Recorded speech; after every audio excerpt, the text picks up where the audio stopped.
SDA, you will start, and should His Excellency the President and Mama come in, you will have the capacity to stop where you have reached.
What joy shall fill my heart?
Thank you so much. SDA, thank you so much. Let's put our hands together to appreciate them. In a few minutes, we'll be receiving His Excellency the President and the presidential candidate for the NRM party.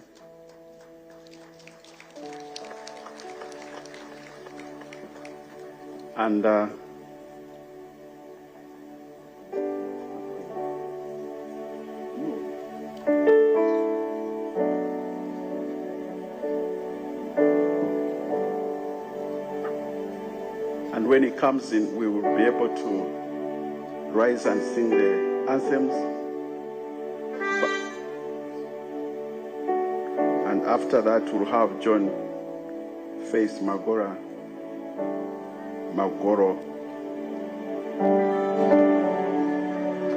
leading us in an opening prayer. And as he comes in, let's appreciate him with Mama for hosting us here at State House for the 27th National Prayer Breakfast.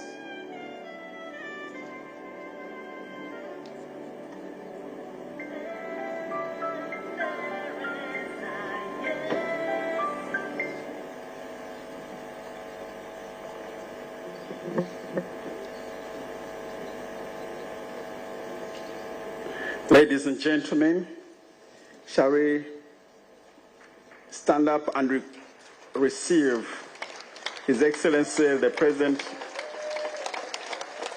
and our presidential candidate, NRM Party, and Mama. Let's appreciate them. Let's appreciate them.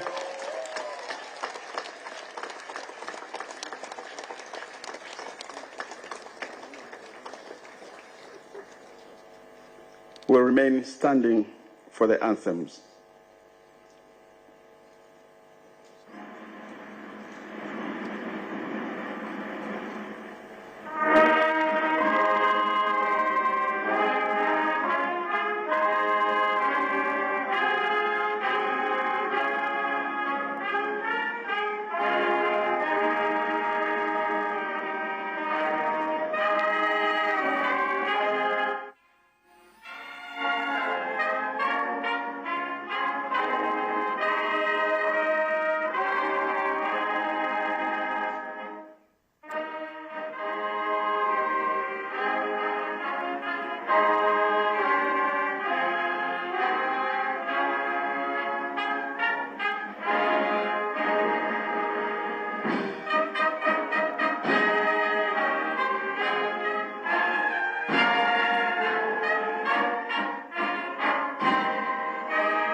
Thank you, Your Excellency and Mama.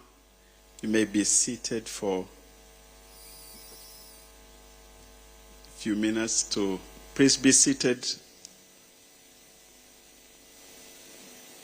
Your Excellency, we want to thank you for inviting us here to celebrate the 27th National Prayer Breakfast.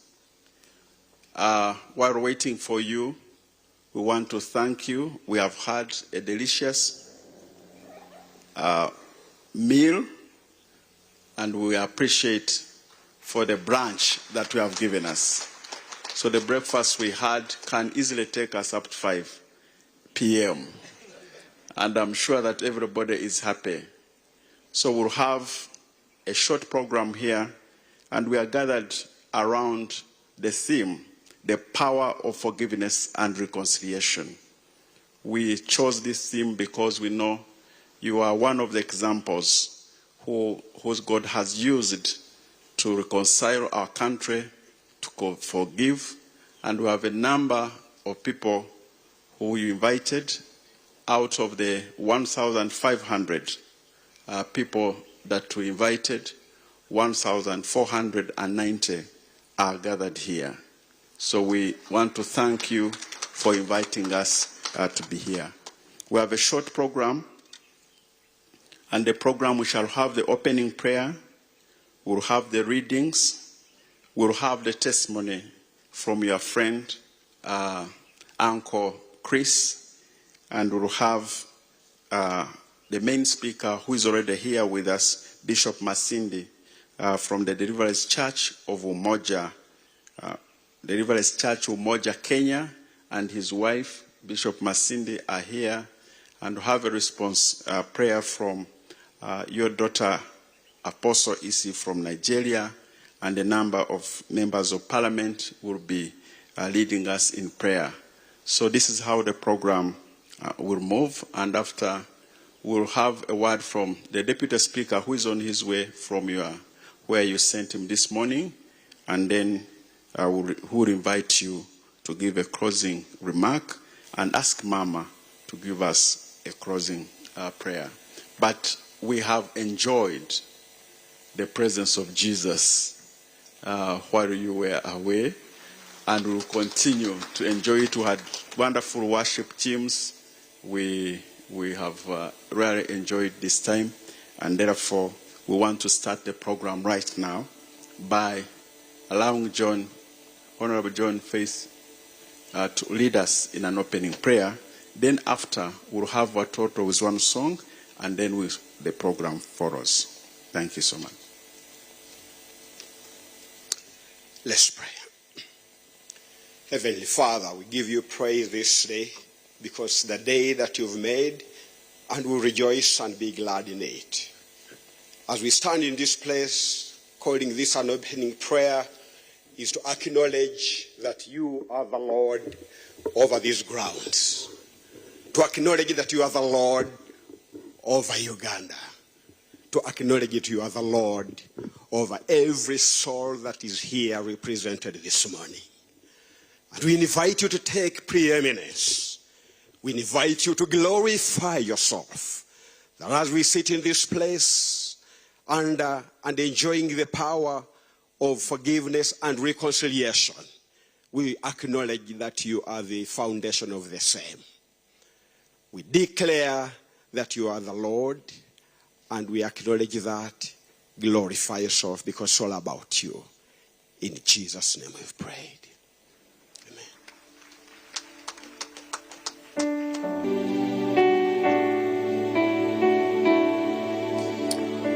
Let's sing together. Lord, I confess, bowing here, I find my rest. Without you,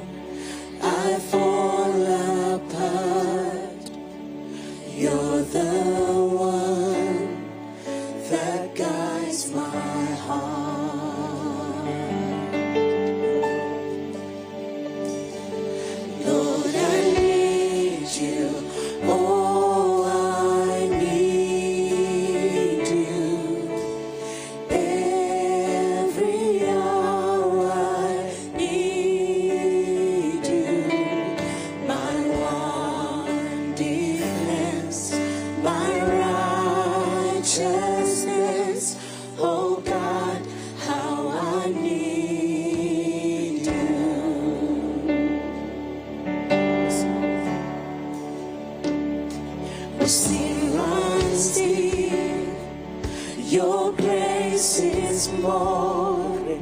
Where grace is found is where you are. And where you are, Lord, I am free.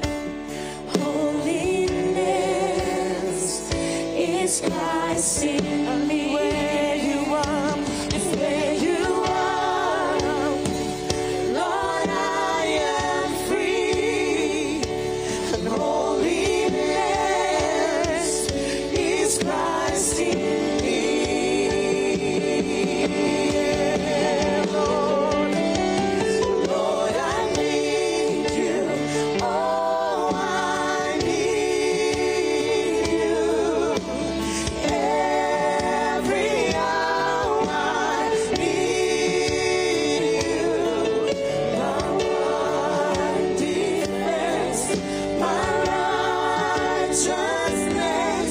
Oh God, how I need you. Lord, I need you. Oh, I need you. Every hour I need you. My one defense, my righteousness. Oh God, how I need you. My one defense, my righteousness. Oh God, how I need you.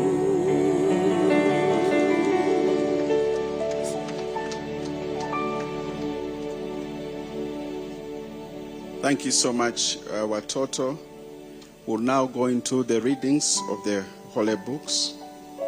And the first reading will be taken by the Acting Chief Justice representing His Lordship, the Chief Justice who could not be with us here.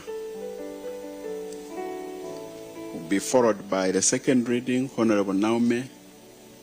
Again, it was supposed to be taken by Her Excellency, but we have delegated her to Nairobi. And then Honorable Mutumba will read from the Quran. The first reading is taken from the book of Matthew, chapter 18, verses 21 to 35. It's the parable of the unforgiving servant. Then Peter came to Jesus and asked, Lord, if my brother keeps on sinning against me, how many times do I have to forgive him? 7 times? No, not 7 times, answered Jesus, but 70 times 70. Because the kingdom of heaven is like this. Once there was a king who decided to check on his servants' accounts. He had just begun to do so when one of them was brought in who owed him millions of dollars. The servant did not have enough to pay his debt. So the king ordered him to be sold as a slave with his wife and his children and all that he had in order to pay the debt. The servant fell on his knees before the king. Be patient with me, he begged, and I will pay you everything. The king felt sorry for him, so he forgave him the debt and let him go. Then the man went out and met one of his fellow servants who owed him a few dollars. He grabbed him and started choking him. Pay back what you owe me, he said. His fellow servant fell down and begged him, be patient with me and I will pay you back. But he refused. Instead, he had him thrown into jail until he should pay the debt. When the other servants saw what had happened, they were very upset. They went to the king and told him everything. So he called the servant in. "You worthless slave," he said, "I forgave you the whole amount you owed me, just because you asked me to. You should have had mercy on your fellow servant, just as I had mercy on you." The king was very angry, and he sent the servant to jail to be punished until he should pay back the whole amount. And Jesus concluded, "That is how my Father in heaven will treat every one of you unless you forgive your brother from your heart." That's the word of the Lord.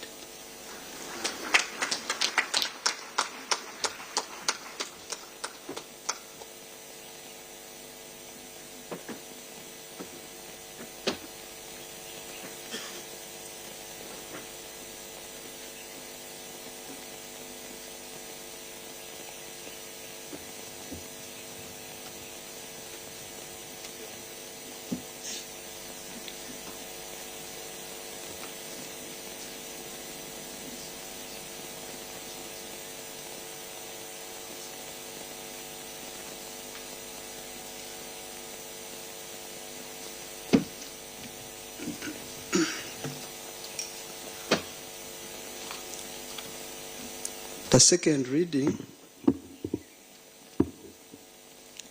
reading is taken from the book of 2 Corinthians, chapter 5. We shall read from 18 to 21. Those who have the Bibles, it is taken from the book of 2 Corinthians, chapter 5, verse 18 to 21. All this is done by God, who through Christ changed us from enemies into his friends and gave us the task of making others his friends also. Our message is that God was making all human beings his friends through Christ. God did not keep an account of their sins. And he has given us the message which tells how he makes them his friends. Here we are, then, speaking for Christ, as though God himself were making his appeal through us. We plead on Christ's behalf, let God change you from enemies into his friends. Christ was without sin, but for our sake, God made him share our sin in order that in union with him we might share the righteousness of God. This is the end of the second reading.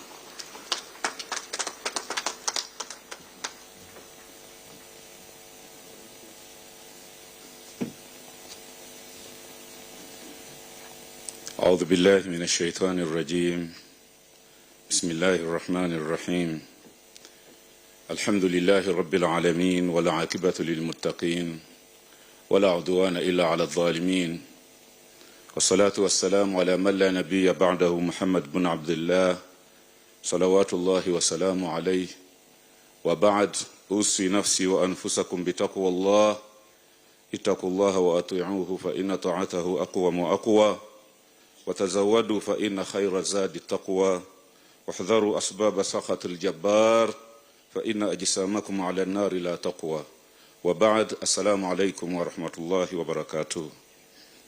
May the peace and blessings of the Lord be with you. The third reading is taken from the Holy Quran, Surah Al-Hijr, or chapter 15, verse 85. It goes, "We have not created the heavens and earth and everything in between except for a purpose. And the hour is certain to come, so forgive graciously." Those are holy words of the Lord. Sadaqallahu al-Aliyyul Azim.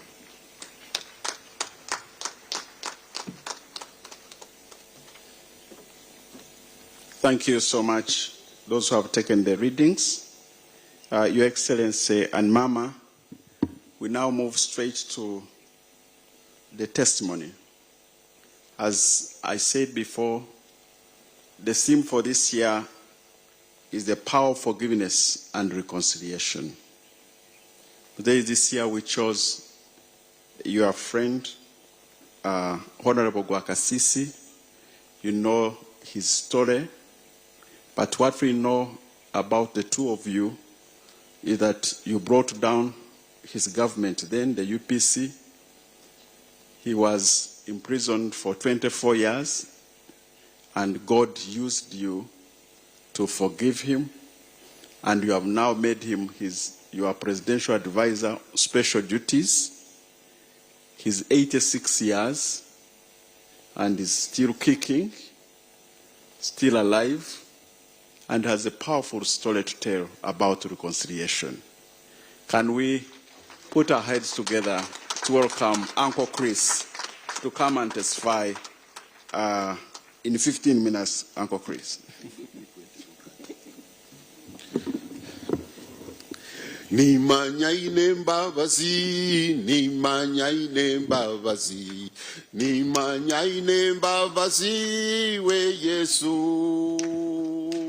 Kuna veire mbuzire nyowe yansherura yambona, yanyozi yaneshaga mana yera. Praise the Lord.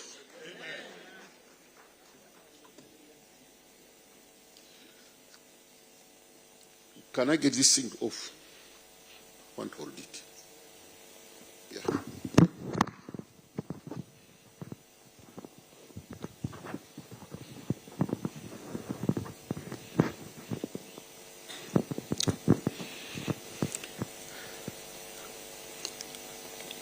My brother Yoweri and Mama Janet Museveni, warm greetings and love.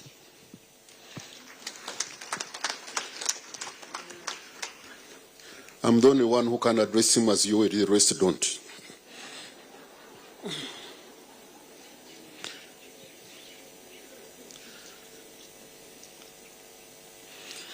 I come here not to give a story, but to testify. And the centrality of it all is about giving Jesus glory.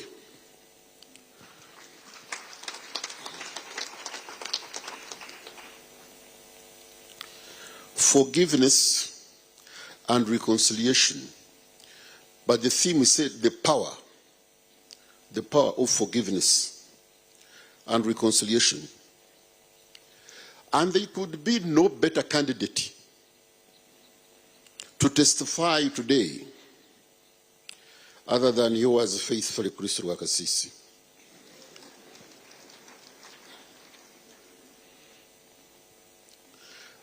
Reconciliation is to restore or bring back to friendship, or to bring back into agreement. And this is an infrastructure of forgiveness. Forgiving without reconciliation is absolutely pointless. But let me hasten to say this. Forgiveness is not a favor. That you favor someone to forgive him. No, not at all. It's not a favor. As we have heard from the readings, Bible is an obligation. Bible is a command. Rather, forgiveness is a command. Forgiveness is the center of Christianity. Someone said that not forgiving is like drinking a poison, drinking poison, hoping and expecting that the enemy you hate will die.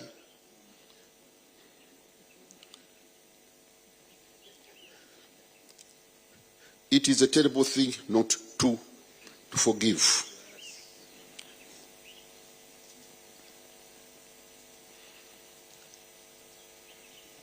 My testimony starts with the question is, who is this Rwakasisi? And who was he? Rwakasisi, for good or for bad, was a household name. I was hated as much as I was loved. And how did I come to this? It all started after elections of 1980. President Milton Obote had gone around with me throughout Uganda telling each and everyone who wanted to listen that I was to be his prime minister. Yeah. But then after elections, he sent a Tanzania People's Defense Force helicopter to collect me from my home, from Kabohe. And I came here, State House, and found him in the office. He told me, said, I had promised you to be prime minister, but now Paulo Mwanga is campaigning for his friend Otemale Madi. So what do I do? I said, no, you do whatever you want. So he pulled out the list of the ministries that he had lined up and asked me to pick up one which I wanted. I said, no, I was not going to do that. He said, well, I want you to be in my office, but if I say that you are a minister without portfolio, Baganda would say, Minister Taina Murimu.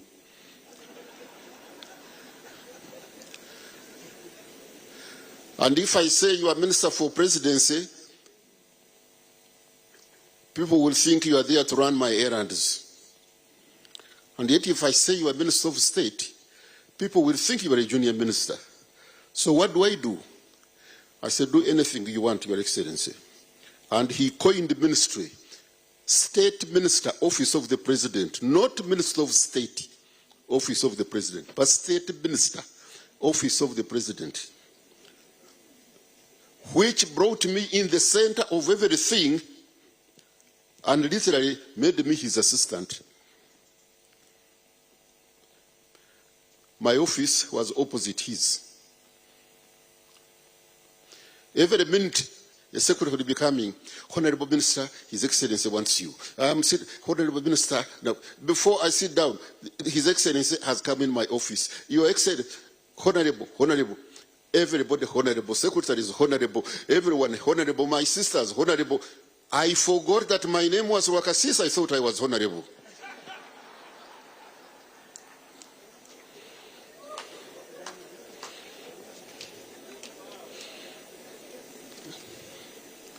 And oh yes,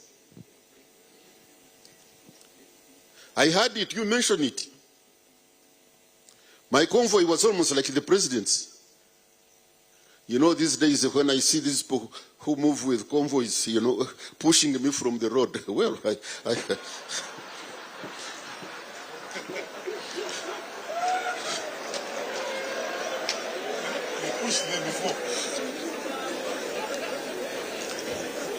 you know, there is a story in Nyankole. There is the banana plantation. It has got leaves, you know, but there is this leaf, the first one, which is all complete, not torn. So when the wind was blowing, those who know those who know the language of the leaves, they had it saying,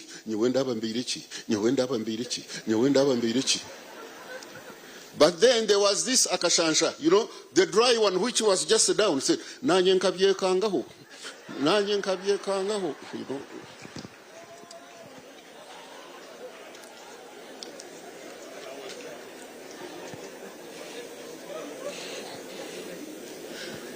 Oh yes, it was that. And in that one, I grew big and big and big and bigger. But of all things, I forgot God.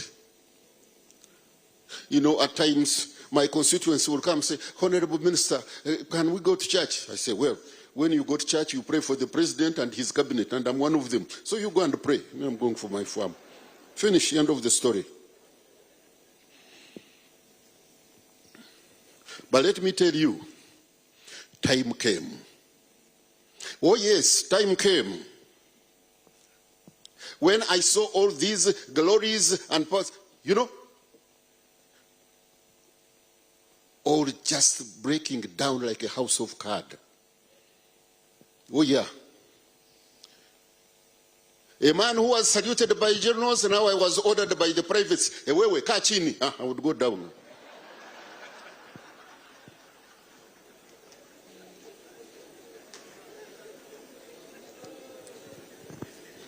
Yeah. I'd go down. Chuchuma chini. And there you go.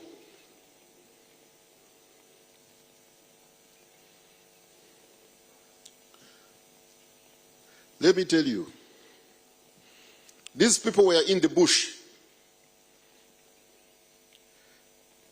and I faithfully hunted them down.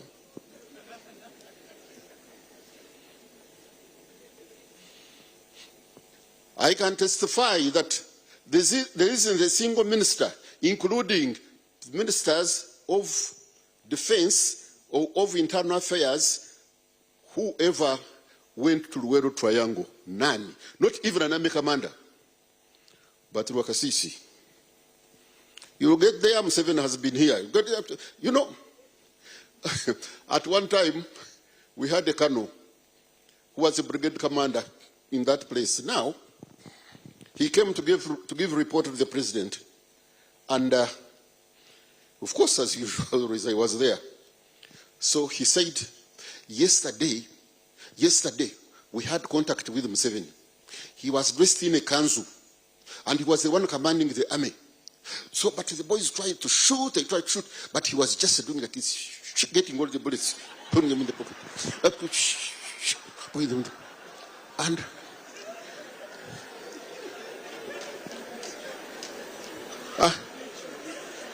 And I looked at the colonel. I mean, so the president just looked at him, and then from there he stood up and said, Naomba kuendelea. The president said, you go ahead. He went out. I told the president, I said, if I was the president, this man would leave this room a private. Sometimes Museveni would be a pussycat, sometimes he would be a rat, at times he would be everything. But anyway, the short of it is that, yes, I looked for them. Even when they crossed to the west at Rwenzori, I think I was late about 10 minutes when they crossed that Kasunga Nyanja. I had already arrived there.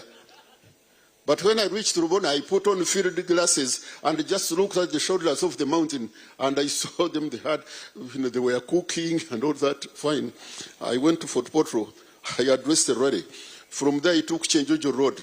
The brigade command I had, he dared to come back through Kasese. And did he survive? He didn't. The story is very long. I've told you that he was arrested with all honors and glories running down. But it's not NRM which arrested me. I was arrested by our own army. But of course, when NRM came and found me in the prison, I was just a prize for them. I remember there was a battalion 102 around Luzira, and the boys would sing throughout all the night. Wakasisi amba alijaribu akashindwa wo ko Luzira amba. Oh yeah, they sang. I mean,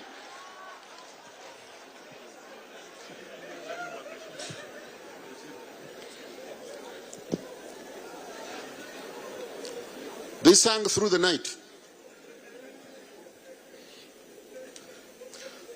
At the end of it all, Rwakasisi was taken to court and charged with kidnap. I first was charged by that I either killed a woman called Nachejwe in Kampala, but then that could not hold. Then they came up with the kidnap. Now, when we were in the court, they brought witnesses, of course, which I had never seen. But there was this famous one, Kopolo Katabazi. I remember him. He came and he told the judge, "Onajua afande, huyo afande yangu alituma mimi tukwenda Mbarara leta gorilla yangu na mimi nikapiga saluti nikasema ndio afande." And I saw the judge, nodding with his wig, said, "Yes, this is a very honest witness." I said, "Honestly." Rwakasisi talked to a corporal. Of all soldiers, I sent a corporal. But the judge said, "Yes, this is a truthful witness." Cutting the long story short, time came after 6 months of trial, and the judge had to give his judgment. So the judgment started at 10 o'clock in the morning, and he read through his judgment until 8:30 in the night. At 8:30, he removed his white wig and put on a black hood. He knocked the table, said, "I'm going to pronounce a death sentence." The court stood up, and the prayer I said, I did not hear much of it, but I caught the tail end when they said, "May his soul rest in peace." And that was the end. I was taken to Luzera. Now, from the Boma to condemn section on the death roll. And I was a very, very bitter man. Very bitter. I hated two beings. One was God. I said, if you are God of mercy, if you are God of justice, how did you allow such a thing to obtain when you know that I'm innocent? He never answered me. Another person I hated was Museveni. That one I even had a spare hatred.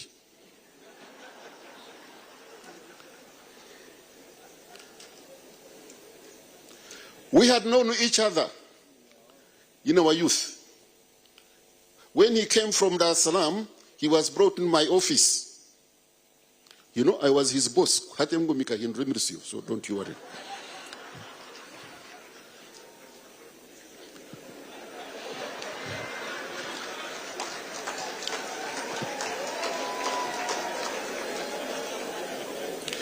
And we worked together. I loved him very much because he was very vibrant, fresh from university, full of theories. I think he had even gone through Karl Marx's Das Kapital. And we teamed up very well. But here was a coup. We separated. I will not go into that section very much. But let me go back to Luzera. So my question was, this fellow, we were together. How can he treat me like this? Wherever he went, when the campaigns, he said, Rwakasisi killed my children. But I said, Natasha is there. Kainerugaba is there. Diana is there. Patience is there. Who did I kill?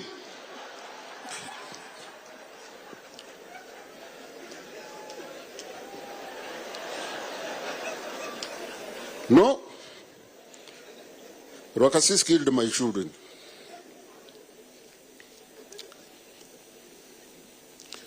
And I hated Museveni.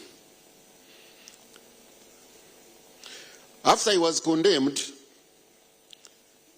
after 3 months, the OC called me in his office and said, "I'm very sorry, but I've received orders from above to take you to isolation." Now, isolation, Luzera has got, it's a maximum security complex. There is what they call Boma. Then you have got Condemn, where you keep the condemned prisoners. Then in Condemn there is isolation, So that means I was to go in a prison of a prison in a prison.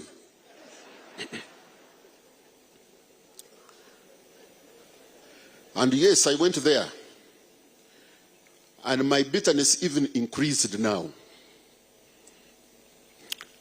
But because in that place, you are not supposed to hear anything, you are not supposed to talk to anybody, and you are not supposed to see anybody anyway. That is isolation of condemned. They keep that section especially for, let us say, if a condemned prisoner kills another condemned prisoner, you cannot take him back to court because they cannot kill him twice. So what they do, they take them to isolation. And that is where I was supposed, no, that's where I was. And it was in that place when I had hated life and just prayed that if only I could die, it would serve me much better. And when I looked around, I saw something which looked like a brick. So I wanted to reach it and make it into a pillow, because there you are just thrown there. There is nothing. But when I touched it, it was soft. When I opened it, it was a Bible. Someone has just forgotten that Bible. Good news. But that is the book I did not want anyway. So I made it into my pillow. But because I had nobody to talk to, because I had no one to see, I started reading it. I read it from Genesis to Revelation. Don't ask me what you read. My eyes were just reading letters, but my mind was not. I finished it and made it into a pillow. Because I had nobody to talk to, I started reading it the second time. This time I saw a very, very stupid book. There is a man called Abraham. He came from Ur, promised to go to the promised land. Then he overshot it, found himself in Egypt. But then the Bible says that the king of Egypt desired Sarah because she was very beautiful. And I said, Matthew, the Bible had said that Sarah was 90 years old. And I said, a king admiring a woman of 90 years? I think there must be something wrong.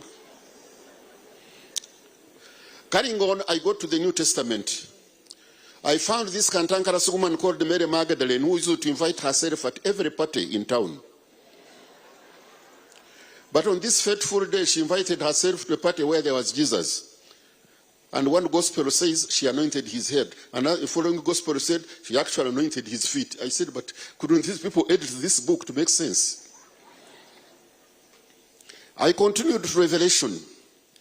From chapter 1, 2, 3, 4, and part of 5. Yes, it's understandable. These are the letters to 7 churches and like. But after that, Revelation turns into a problem. Here is a pregnant woman running away with chased by a snake with 7 heads falling in water. I did not want to hit. Anyway, I finished it and made it into a pillow. But because I had nothing to do, I read it the third time. And this time, God just removed the veil from my eyes. And I saw a different book. When I read John, the Gospel of John, chapter 1, from verse 11 down, he says, and he came unto his own, but his own received him not. But as many as received him, as many as believed in him, he gave them the authority to be called the children of God.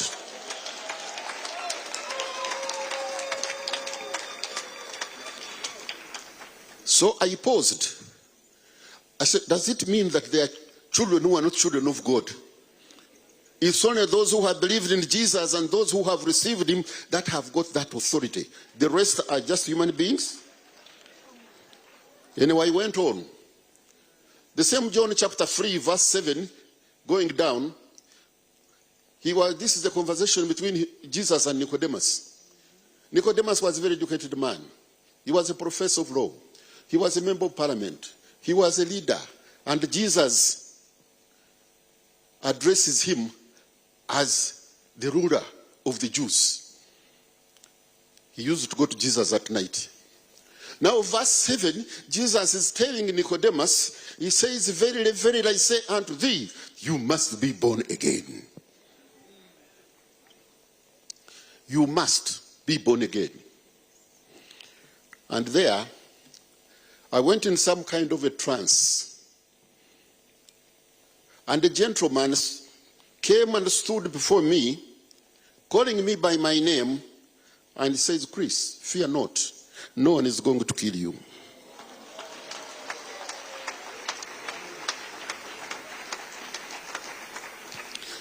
He may have seen how I was confused, and he tried to clarify himself. He said, in 3 days, you will leave this cell. I had no time to count the days and the hour, but the time came very early in the morning at 6 o'clock when the warders came and opened the cell, and they said, go back and be with your friends. There I left. Should I tell this story? People may think I have made it up. I kept quiet. But 1, 2, 3, 4 days, I said, I have got to say it. Short of it, I established the church in Condem. Up to now, it is there running very, very strong. So that I received my salvation. But you know what? The question of forgiving was very difficult. I can forgive other people, but even Museveni, apana. Oh yes. And you know, in my zeal to read the Bible, I read Psalm 108. From verse 6 upwards, David was praying. Kill my enemies. Let their children have no bread. When they die, let them not, their graves not be marked. I said, this is a very good prayer now.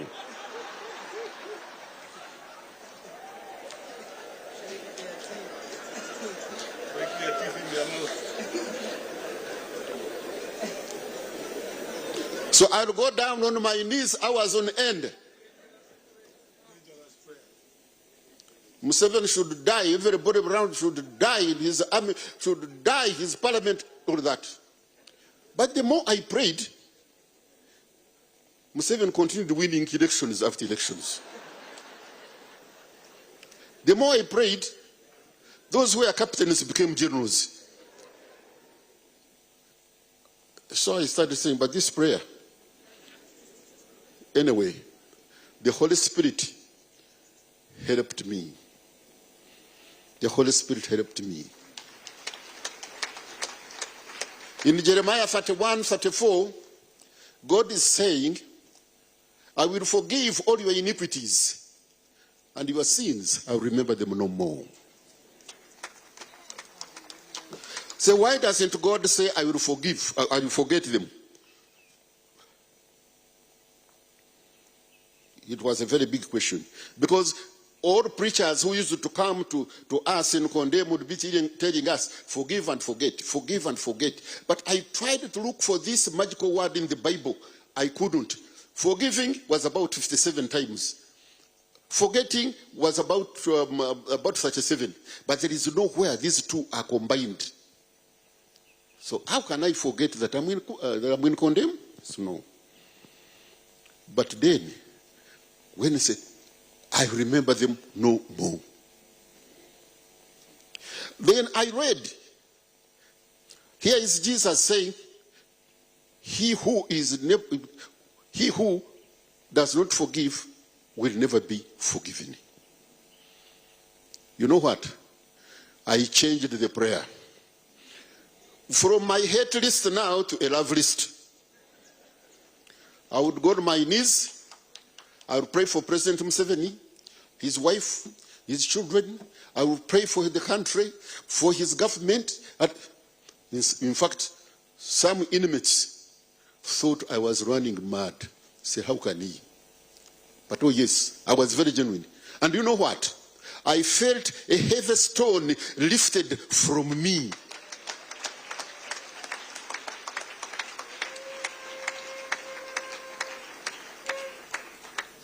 And what followed? In In 98, the president went to Kasese and he was calling ADF. He said, you come, I'll forgive you as I forgave Rwakasisi. I said, eh? Then my wife would come. You know, I have met General Twine. He has given me this money to buy you book, to buy you food. I have met, you know, things started becoming very easy. In 1995, I was struck by diabetes in the prison. First, the president sent his aides. Among them, just Chibita now was here. He came with Fox Odoi to come to check on me. The president has sent us to come to see how you are. I said, sure? He said, yes. And the following day, what happened? The presidential medical staff from State House came to treat me in the prison.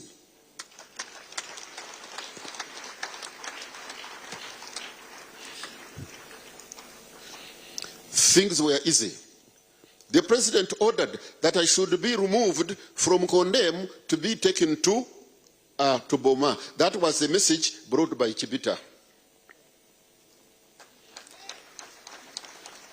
But I was in Boma for 1 year. The OCs changed. And when another one came, he said, I can't see where it is written, so go back, Bwana. So I went back to Condem.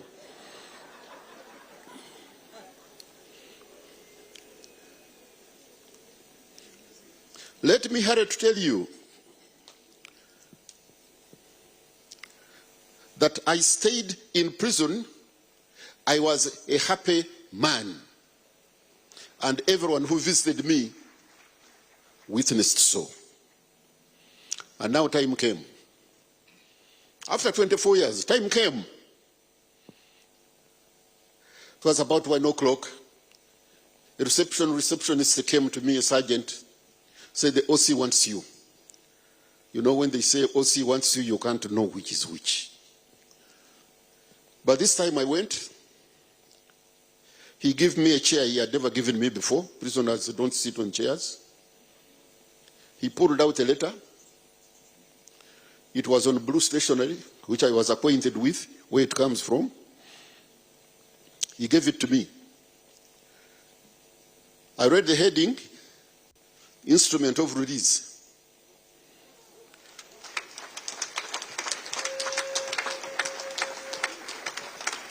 My eyes dashed down. Who has authored it? Yoweri Museveni, the President of Uganda. What is the body saying? It's in accordance with the powers conferred upon me by the Republican Constitution of Uganda 1995, quoting sections and clauses. I hereby order Commissioner General, Uganda Prisons and OC, Maximum Security Prison Ruzira, to cause the release of Chris Rwakasisi unconditionally with immediate effect.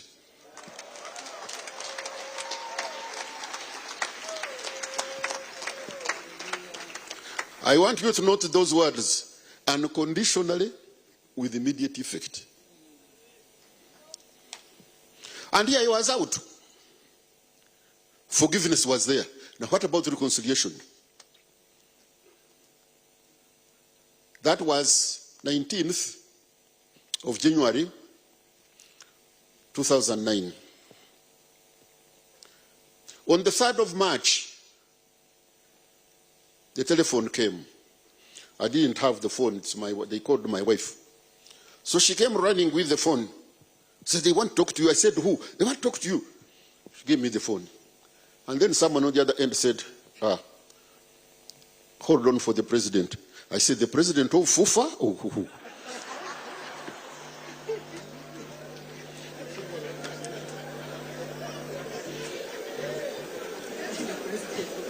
Because I was not expecting the president of Uganda to call me. But then he was very quick to say, no, His Excellency the President. I said, fine. So I got the phone. I don't know whether he held it upside down or what, you know. And I heard the voice, the familiar voice. Chris agandi ne marungi nda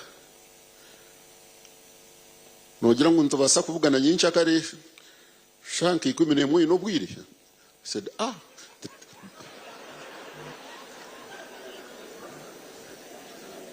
how can I fail to have time for the president?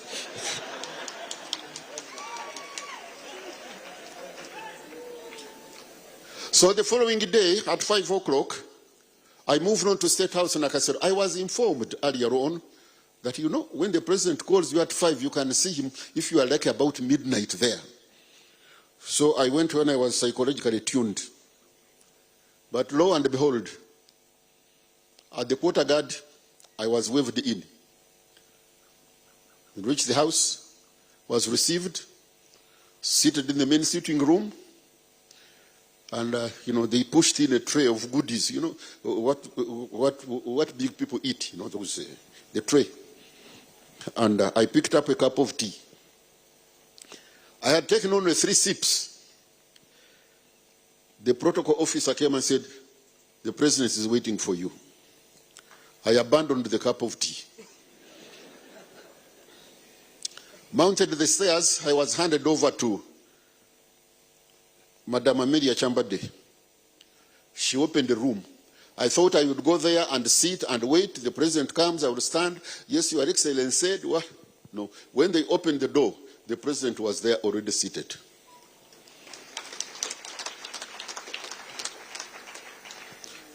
He stood up, walked towards me, and we met midriff.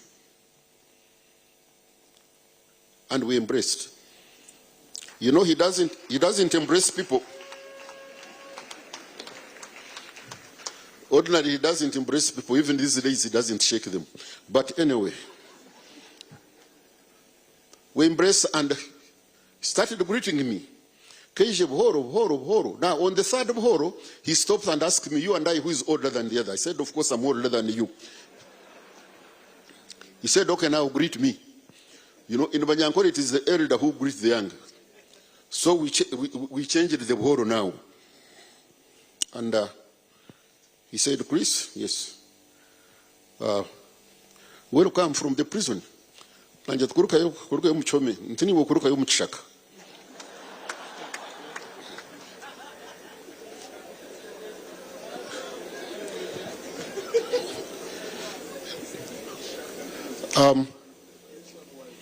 And we sat down. We sat down and we talked like the old lost brothers.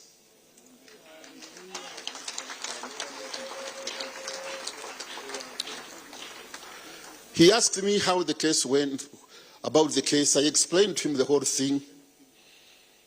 And at the end, he said, "Okay, we shall go and meet those people." That was reconciliation.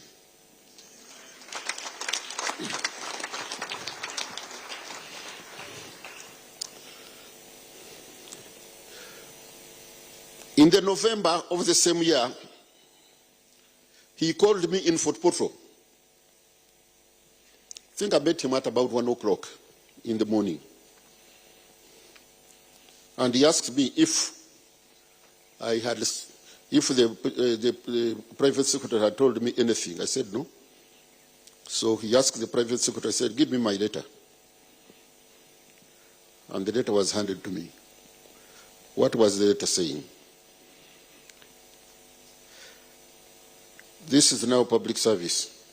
"I am pleased to inform you that His Excellency the President has, in exercise of powers vested in him under Article 172, Clause 1A of the Constitutional Republic of Uganda, and on the advice of Public Service Commission, directed that you be offered appointment on renewal contract as Senior Presidential Advisor, special duties on terms and conditions of a Cabinet Minister."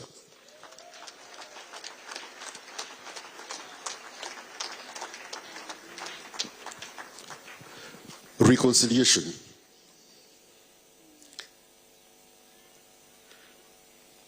From then, now almost 17 years down the road, I have been with Museveni. And if you ask me today, who is your greatest friend in Uganda? I will tell you without batting an eye, it is Yoweri.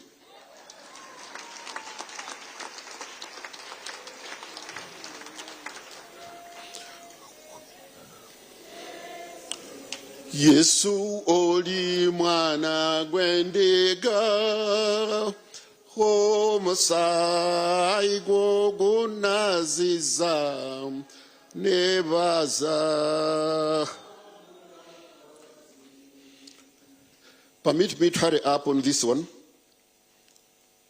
After I was released, I went to Mbarara, and one of the prominent politicians in town invited me to his house. He entertained me. And then he told me, he said, you know, don't go back to Kampala. Stay here and we fight Museveni. I said, oh. But then I told him,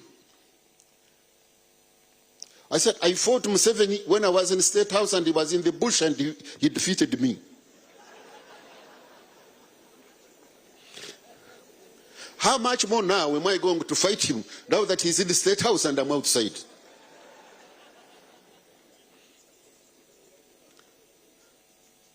Jeremiah said, you have run with those on foot and they have worn you out. How will you manage those on the horses?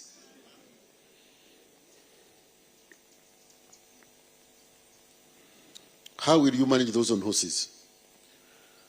So you who want to fight Museveni, please go ahead, don't call me. Because I know him. But then let me say this. And this is because you are still leading even after 40 years. And you will lead more.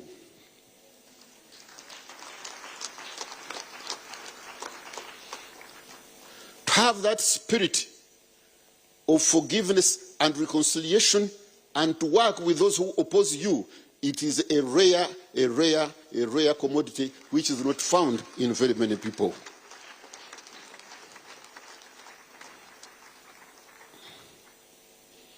Forgiveness comes from a loving heart. I don't want to conclude, forget to deliver this message. You pardoned me now 16 years ago. And I want to thank you that since 1999, you have not signed any death warrant for any prisoner.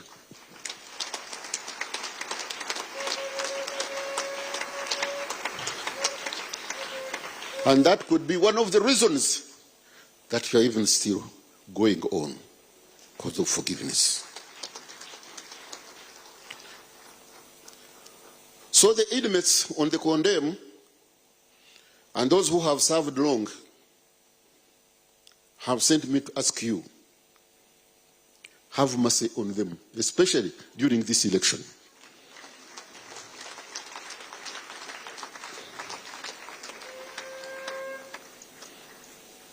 You are not the one who arrests them.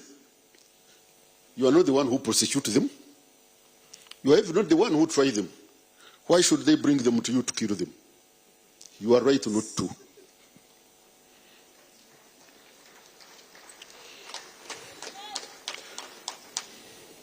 We are going into these elections, and the topic for today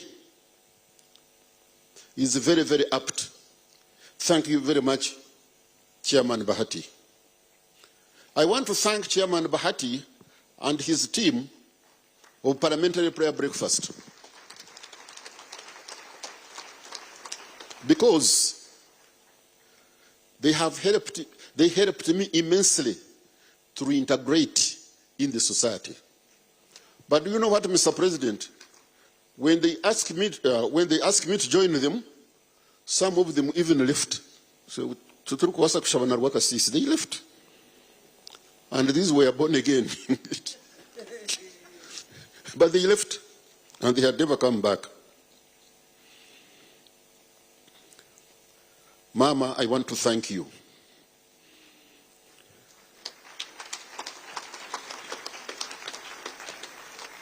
I want to thank you because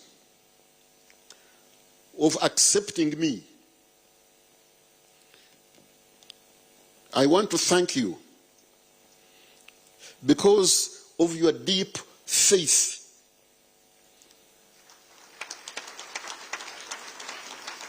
I want to thank you. As we go and move to the fields now, I'm not shying away.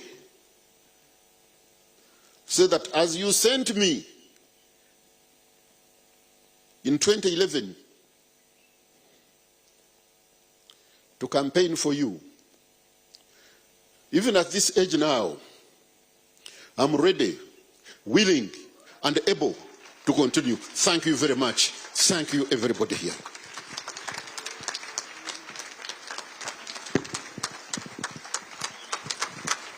Let's put our hands together to appreciate God for using Uncle Chris to give this powerful testimony. We want to thank you, Your Excellency, for allowing God to use you to do such a wonderful thing in our land. It's not only Honorable Gwakasisi, we have so many testimonies where you have shown the power of forgiveness and reconciliation. Among them, we have Moses Ali, we have the sister-in-law of President Obote, and so many people. There are so many testimonies, people testifying how you have been able to exercise the power of forgiveness and reconciliation.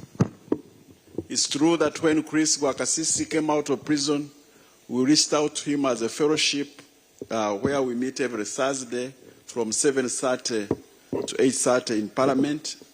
And some of the members of the fellowship said, if Gwakasisi is becoming part of the fellowship, we shall not continue. Because Gwakasisi killed my people, Gwakasisi did what? And they left. So we are happy. How many have been touched by this testimony? By show of hands. And how many, by keep their hands up, will, after here, the first thing you will do, if there's anybody you want to forgive, when you get your phone, you'll make the first call to say, I have forgiven you. The hands have reduced, Your Excellency, so I don't know. Thank you. So make that first call after you receive your phone back from security.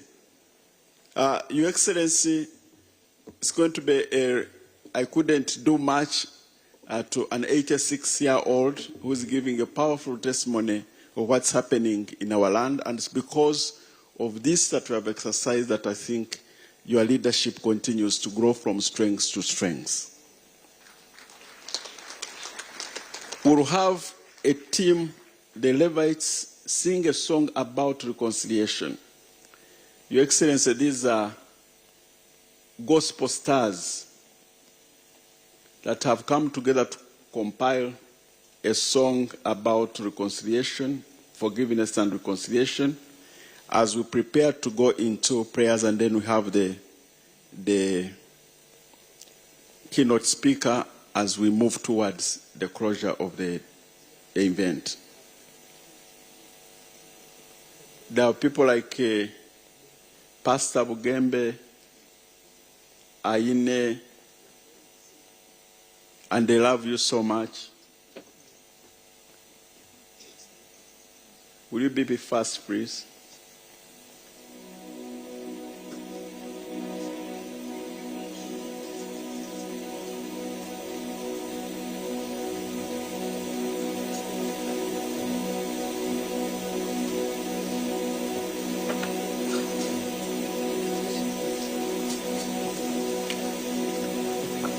Hallelujah.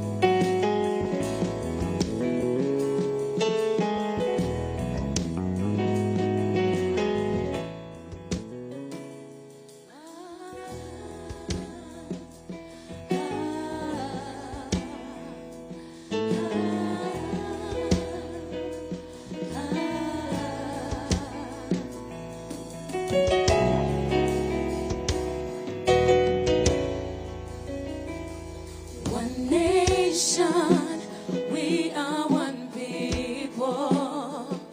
United, we stand strong as one. Tuliba wamu, tusoni wagane, twagarane.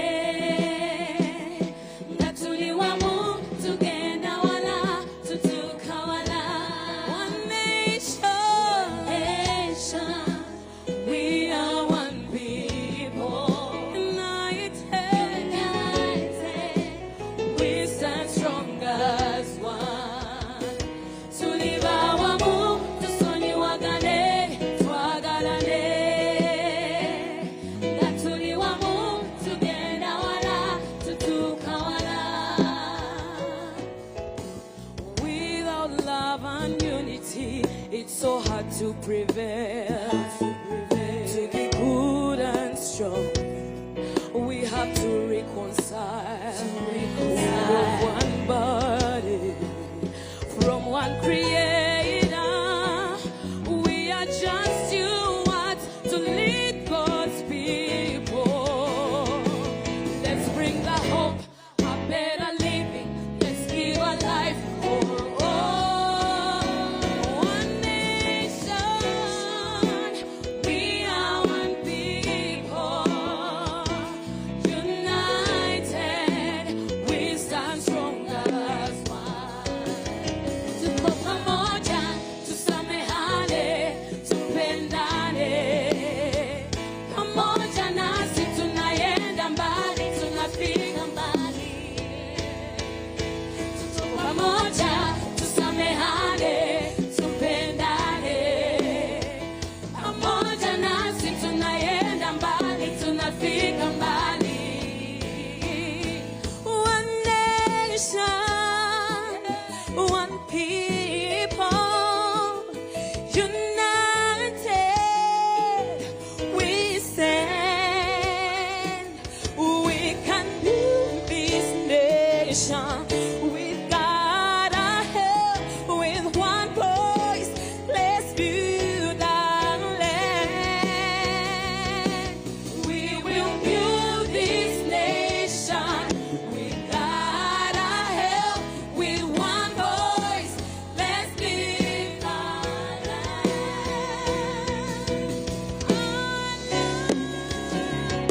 Tuliba wamu, tusoni wagane, twagarane.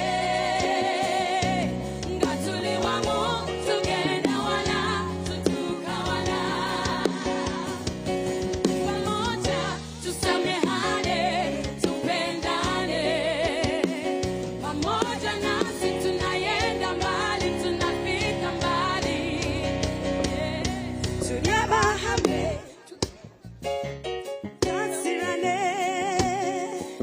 Twaba turi hamwe, nitugenda hare, nituhika hare.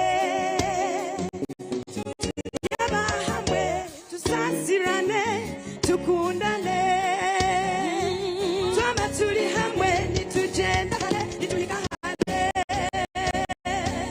Tuliba walala, tusoni wagane, tukosagane. Tuli walala, otisete, tutukawala. Tusoni wagane, tukosagane. Tuli walala, otisete, tutukawala. Tuliba wamu, tusoni wagane,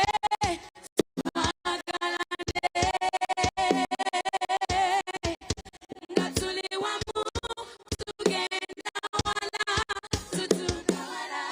Ngatuli wamu,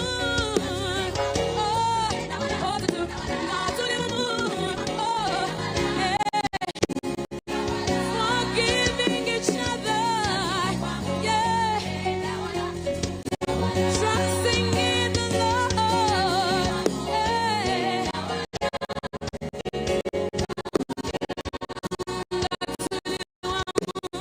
Ngatuli wamu, tugenda wala, tutukawala.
brother, yet we all make mistakes. Never expect to be forgiven. Why God, when you fail to forgive your brother, never expect an answered prayer from God if you don't forgive your neighbors. We are all the same Father. Love one another.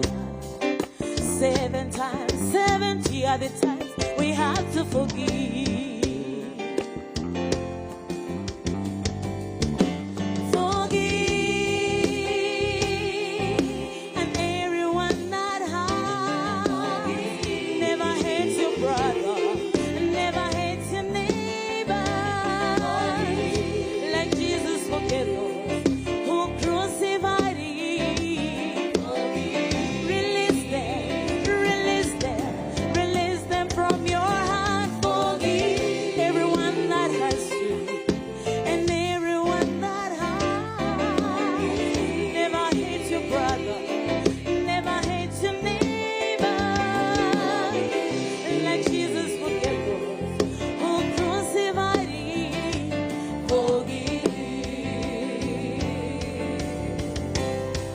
To forgive.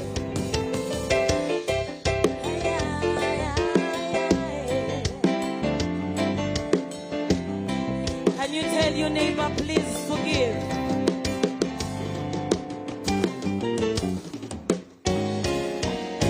Waliwe chama echiri mukusonyiwa ofuno mukwano ne mukama abakunyizo alopawe.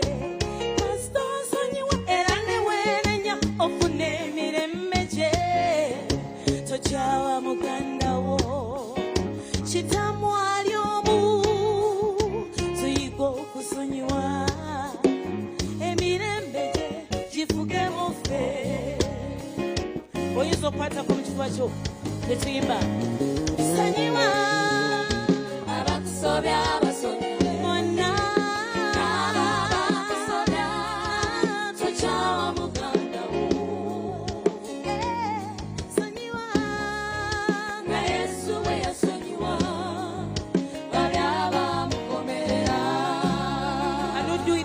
Without instruments, you may now. Sanyiwa, abakusobya abasonyiwe bonna abakusobya tochawa muganda wo.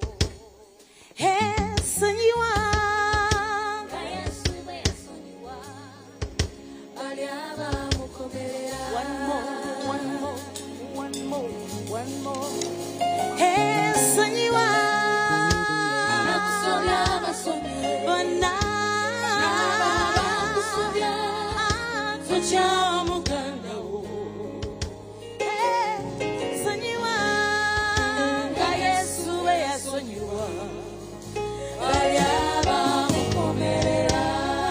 Thank you so much, the Levites.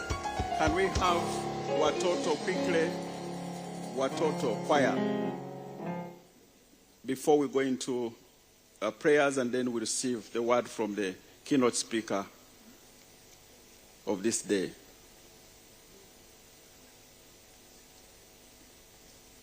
Watoto.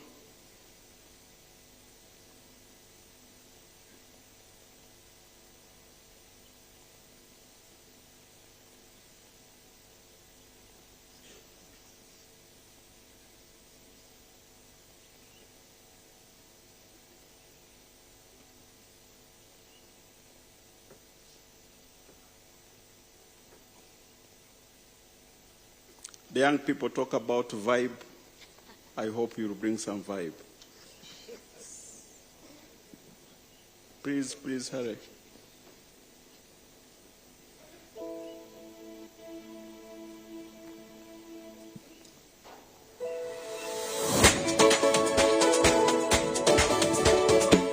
Come on, if you can stand up and dance with us. Come on.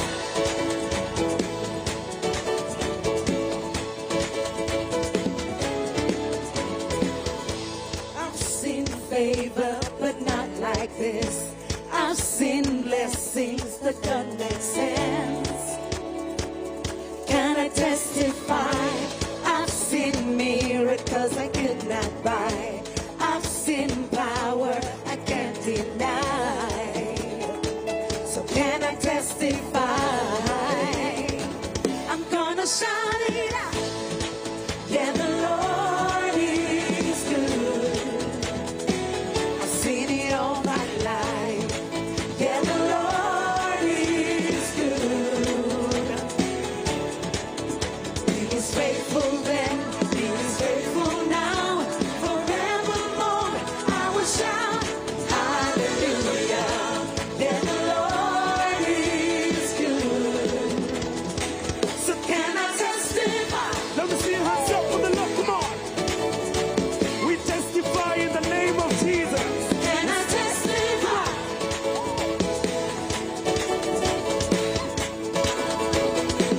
All right, we sing these verses together. He's been with me from the very start. He's the only one who has my heart. So can I testify? He's the one who never lets me down. He's the one who turned my life around. So can I testify? I'm gonna shout it out. Yeah, the Lord is good. I've seen it all my life. Yeah, the Lord is good. He was faithful, yeah. He was faithful then, He is faithful now. Forevermore, I will shout hallelujah. Yeah, the Lord is good. So can Can I testify? Come on, we all believe that we can testify from the name of Jesus. Can I Amen. testify? No matter any situation, we testify Jesus. Amen. All right, let's sing together. If you only knew what Jesus set me from. I was in the dark, He brought me to the sun. Now I'm living proof. Look what the Lord has done. Come on, let's sing it out together. The Lord If you has want me, If you only knew what Jesus set me from. I was in the dark, He brought me to the sun. Now I'm living proof. Look what the Lord has done. look what the Lord has done. Look what the Lord has done. If you only knew what Jesus set me from. I was in the dark, He brought me to the sun. Now I'm living proof. Look what the Lord has done. Look what the Lord has done. Look what the Lord has done. Yeah, the Lord is good. Come on. Amen.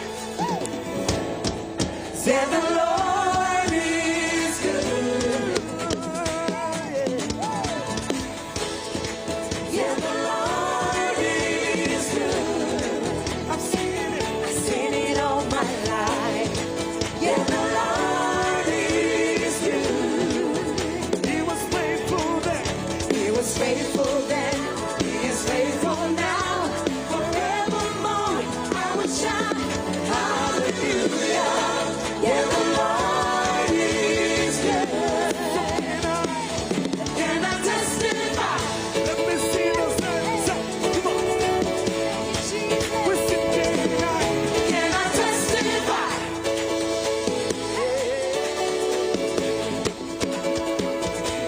Can I testify? Come on, give it up for Jesus. We bless His name. Can we have quickly SDA choir? Thank you, Watoto Church.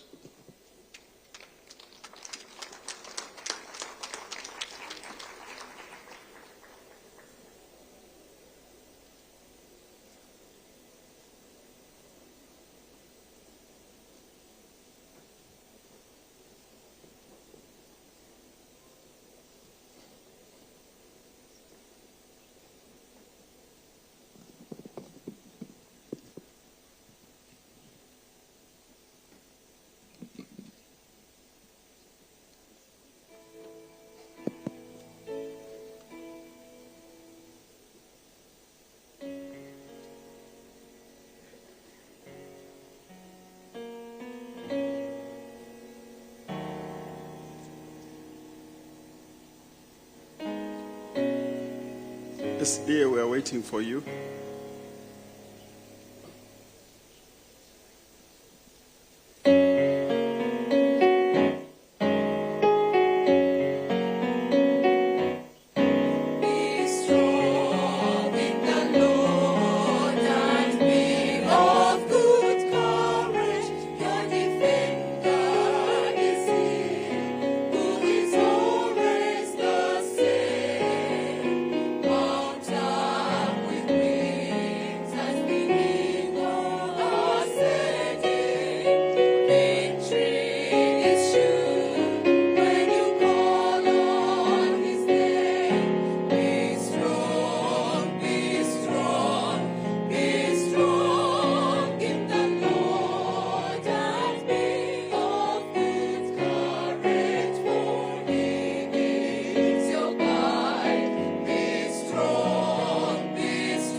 Thank you so much, SDA Choir. Mzee and Mama, we are now going to enter into a moment of prayer, and we shall pray for reconciliation and forgiveness. We shall pray for the family. We shall pray for economic growth, and then commit our region and the world. And then we have the keynote speaker and come towards the close of the function. I now want to invite the Honorable Faith Nakut, Honorable Florence Nambozo, and the Honorable Alfred Edakas and Honorable Anna Mary to lead us into this brief prayer to God.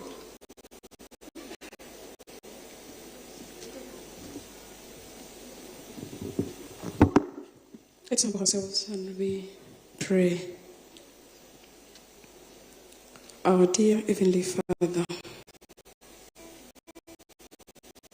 we worship you today. We acknowledge that you are our God. We come to you in utmost humility, appreciating you for the very privilege we have to commune with you, the privilege we have to have a conversation with you. Lord, we are here representing all the rest of the millions of Ugandans, the people you placed in our great nation. Lord, we are here pleading for mercy. Even as we come to you, we acknowledge that you laid the basic foundation for forgiveness and reconciliation when you sent your Son, Jesus Christ, to die on the cross for humanity. It was to reconcile us back to you. You laid the foundation. But even then, when you did that, here we are. We have caused pain to many people in our country,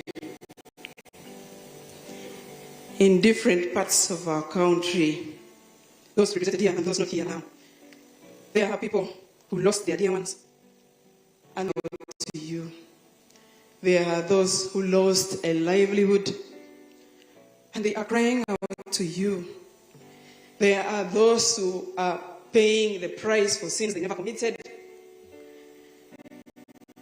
and they are crying out to you. Lord, we come to you today,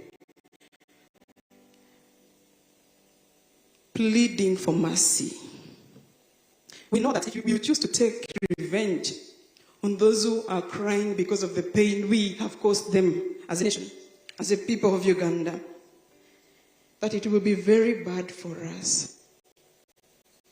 We have hated people for where they come from. We have hated people for the things we see you working in them. When we see you lifting them up, we have hated them for that and caused them harm. Lord, remember mercy on us Ugandans, including our ancestors, for all the pain that we caused ourselves, to a point where we do not look at ourselves as brothers and sisters within. We look at ourselves as enemies within. Lord, today we are gathered here to plead with you that you do not count it on us, oh God. Remember mercy and wipe away our iniquities. You can locate us wherever we are, from Kisoro to Kidepo, from Yumbe to Kalangala, wherever we are, oh God. Remember mercy on us for the pain we have caused to each other. I know, oh Lord, that it is a command to forgive. But even as we come to you for mercy, there are people who have also hurt us and for which we do not even know how to forgive. We return to your throne of mercy today and to your table of wisdom, that upon every Ugandan we will experience your visitation so that we can appreciate the very need to forgive, that for which you laid your foundation and sacrificed your Son